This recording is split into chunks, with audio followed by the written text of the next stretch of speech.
Hi everyone, and welcome back to another Pro Tip Tuesday. I am Jen Pula. I'm the administrator here at Bedford TV, and I also started a talk show here in 2018. Our Pro Tip Tuesday is going to be a three-part series about hosting a show, and this Pro Tip Tuesday is about prepping to host the show. So my show is Neighbors to Know. It started in 2018, and it has won several Bedford TV awards and also an Alliance for Community Media Award for Best Profile Talk Show in the Northeast, which is pretty exciting. So you can find episodes of Neighbors to Know or of the show that you're going to be doing soon when you come in to do your own show at youtube.com/BedfordTVMA. So first of all, when you're starting off, what do? You need to know what the mission of your show is, and how you film should all be on board with that mission.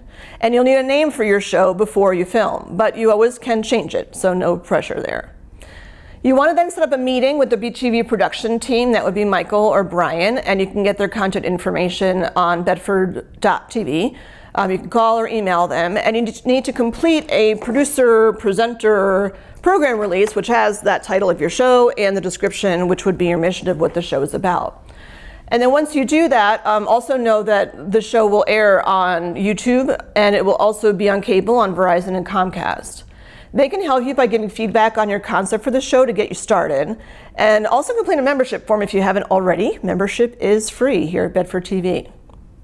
Next, think about what your set should look like what I thought about what I should have out here. You know, do you want a tablecloth? Do you want fake flowers? Do you want real flowers? These are fake. See, they're actually glued in. You know, what kinds of parts do you want to sit on a couch? You know, think about what you want for the feel for your show. Do you want to use a green screen or not?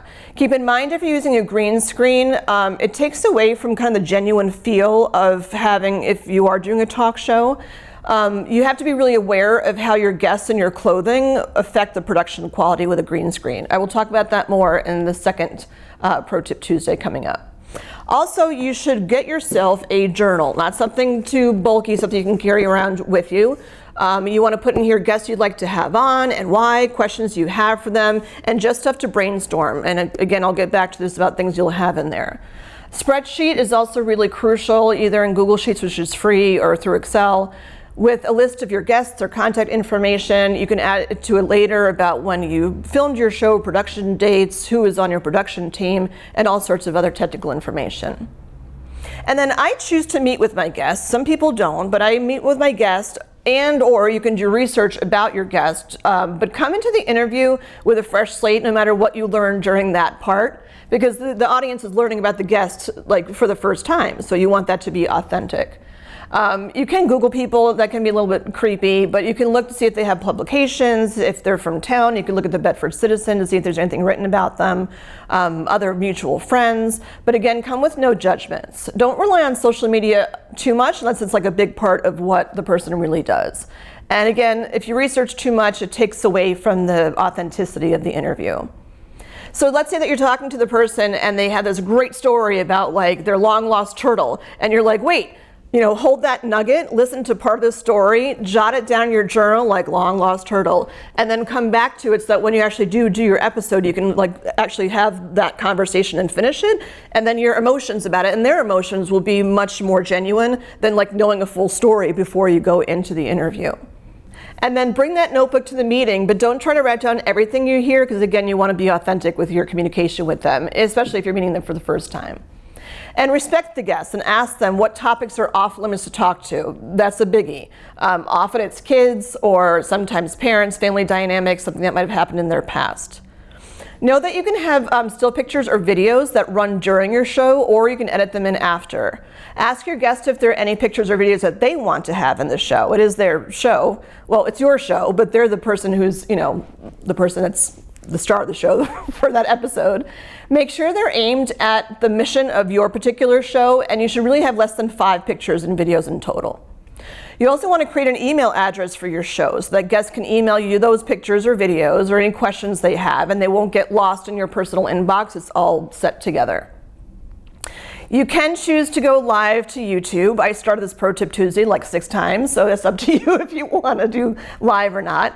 You can always edit the file later, but live is live. There's no rewinds. My best shows, I'm told, are when I go live because it's more natural and I'm more myself, knowing I'm not going to go back to change anything. Again, personal preference. And if you go live and you aren't happy with how the live version came out, you can have it pulled down, and there is a backup copy of the recording that you can still edit. But keep in mind, it's less natural if you edit a talk show. This is going to be edited, but that's okay.